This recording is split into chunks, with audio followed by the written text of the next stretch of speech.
Hey guys, Paul here. Hope you're all having a good one. Today I wanted to share a topic that I feel will either get me flamed and hated in the comments or prove to be surprisingly constructive and informative. Basically, I'm going to share what I think are the single best and worst things about each of the major trading card games right now as far as I know them.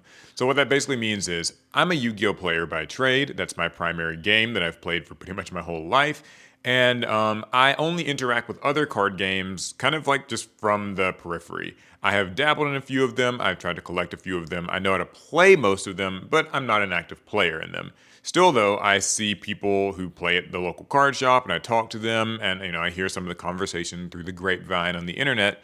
And so I thought, I'll basically give the sort of ignorant perspectives that I have about each of these games and like what they're doing well and what they're not. And then you guys can actually correct me or confirm me in the comments and let me know what I got right or what I got wrong and sort of describe the nuances of it in greater detail so it can ideally be a learning experience. So yeah, we'll start with Yu-Gi-Oh and then just kind of go down the list. So Yu-Gi-Oh is probably the one that I can talk the most about. So I'd say the best part about Yu-Gi-Oh right now is probably the TCG gameplay and format is the best it's been in quite a long time. We have a diverse format, and more importantly, we have a format that seems like it's more interactive than it's ever been.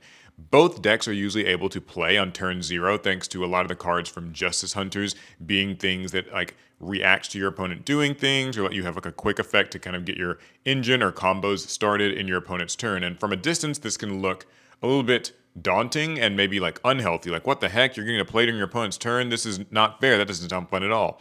But it actually helps because Yu-Gi-Oh! Up until now has sort of been a game where like the person who goes first combos off for a long time and sets up a big board, and the person going second kind of has to either pray that they saw hand traps or just suffer. And this more interactive kind of our turn style of Yu-Gi-Oh has actually proven to be really popular among a lot of players because it allows you to sort of influence the game more and have more agency, and that's good. The worst part about Yu-Gi-Oh, I think, right now is probably just the products. They don't seem like they're really hitting this past year. Like Justice Hunters, I guess, is sort of the exception because it's a pretty good one to open. But all of the mainline sets this year, like Duelist Advance, Alliance Insight, Supreme Darkness, have been extremely underwhelming. The side sets haven't been much better. Maze of the Master, Battles of Legend. The tins have been a bit of a letdown. Quality control has been not great, although I feel like that's something that's kind of been the case with a lot of games for the last few years, especially since COVID. But yeah, I think that like just product quality and like reprint quality, pull rates, it just doesn't seem like products are doing very well. Shops don't really want to stock them; they're having trouble selling them. It's a bit of a mess. I don't know what the solution to that is exactly. I've given some ideas in past videos, like mixed rarity might help, or just sort of choosing reprints and like card slots differently or whatever. Maybe even a different format where the bad commons from different sets can have a purpose. But I will not get into all of that here. So that's the good and the bad about Yu-Gi-Oh! Now, next we'll move on to Magic the Gathering because this one's always fun. I think that the best part about Magic the Gathering is and has been for a very, very long time now, Commander format.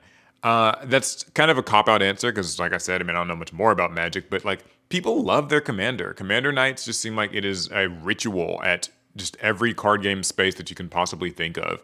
It feels like people want to play their commander. They're enjoying it more than whatever the standard format or whatever in Magic is. Like I just hear people only talk about commander. People carry around their 100 card, triple sleeved commander decks and they play. And it feels like it's such a fun and social thing. Like people, they eat or they drink as they play commander. They kind of talk and like just gossip and just chat and chill while they play commander. It feels like Commander is a low octane way of gathering together with your friends. It almost feels like playing, a board game or like a D&D session. That's sort of the vibe that I get from it.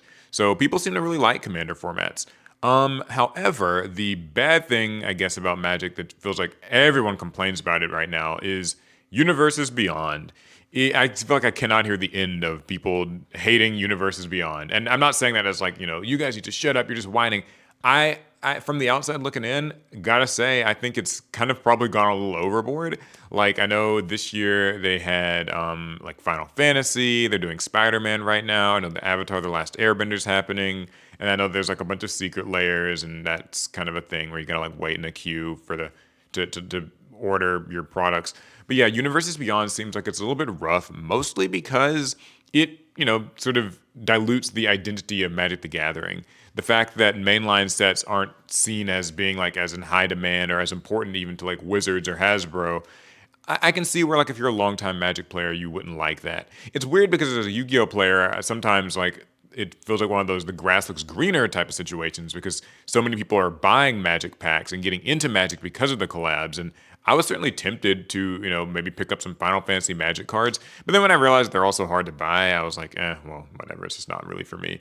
But yeah, that's probably the negative for Magic that I hear about the most.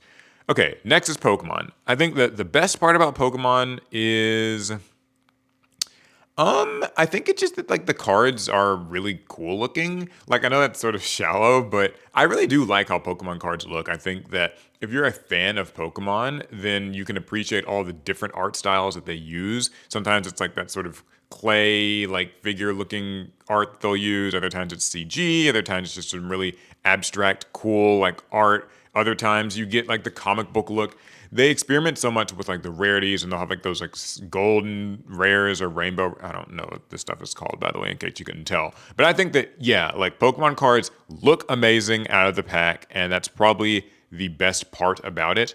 The worst part's very obvious: scalping.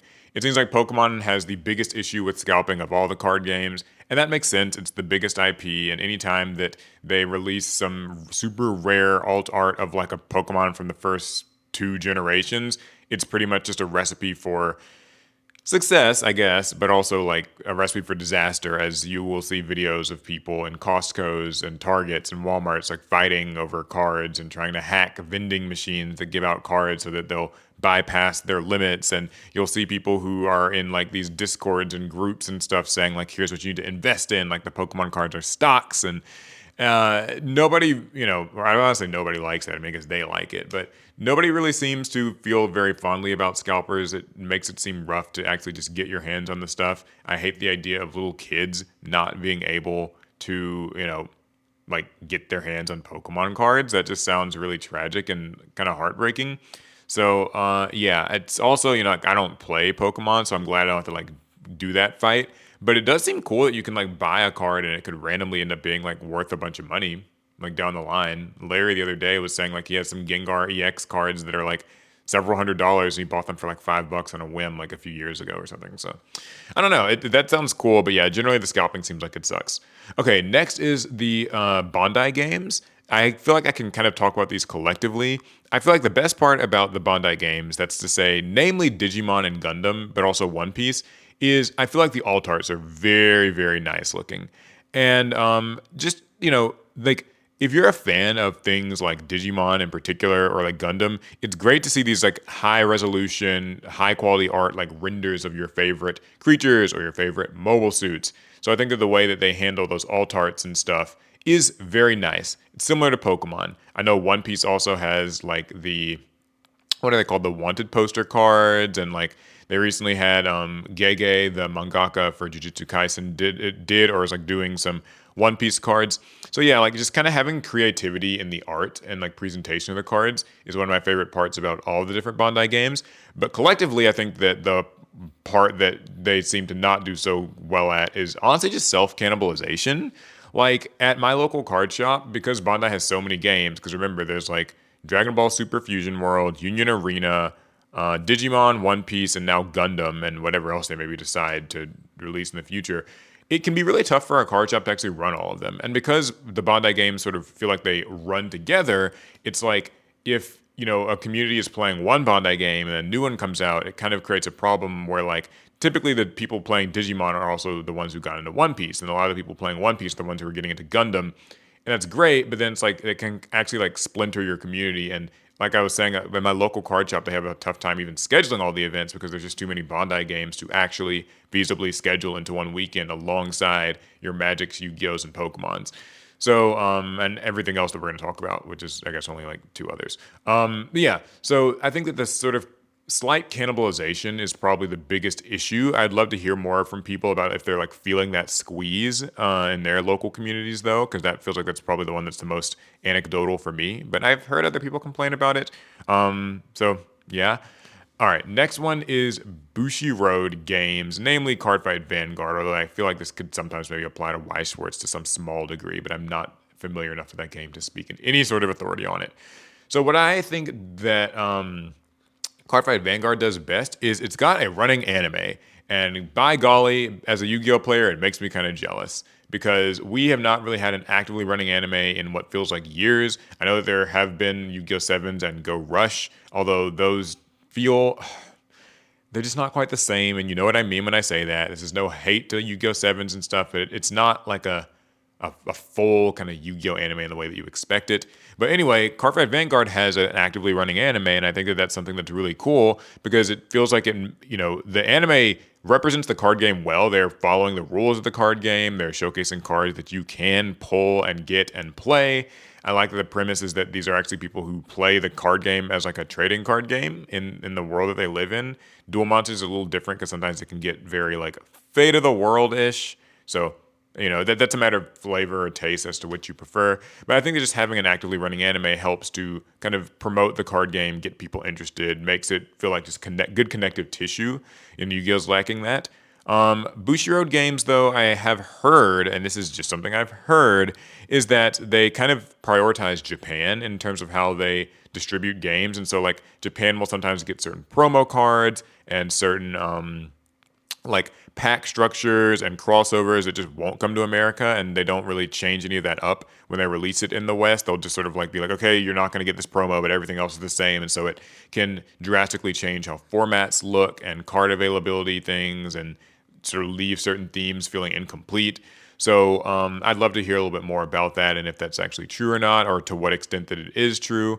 But yeah, I think that's pretty much it for what I know of these card games. I don't know that I can even speak enough on Lorcana to really say. Like, if I had to squeak out an answer, it would be that I like how Lorcana cards reimagine Disney characters. I think that's cool. I think that a game like Pokemon doesn't seem like it's ever quite brave enough to like totally reimagine its Pokemon in like different universes and settings, whereas like Lorcana is not afraid to do that. And it still feels similarly like very family friendly and inviting. I don't know what the worst part about Lorcana is because I don't know anything about the game balance or the prizing or the tournaments, so that's why I kind of can't really include it. Star Wars Unlimited is another game where like I just don't know enough. I don't know how well it captures the feeling of playing Star Wars. I know that when I tried it out with that two-player starter set, I enjoyed the hell out of it. I thought it was really fun to play.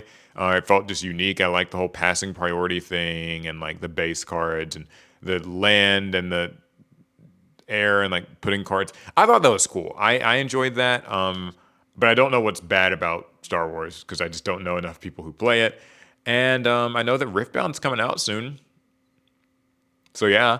Okay, I think that's enough for this video. Hopefully this was enough to stir some conversations, get things started. I want you guys to let me know if you play any of these card games. What did I get right? What did I get wrong?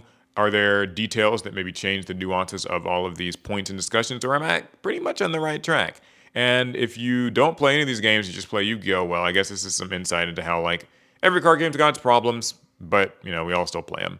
No hate to anybody who plays any of these games. They're all very fun and cool, and it's great that we have them. All right, that's going to be it. I'll see you guys in the next one. Pass turn.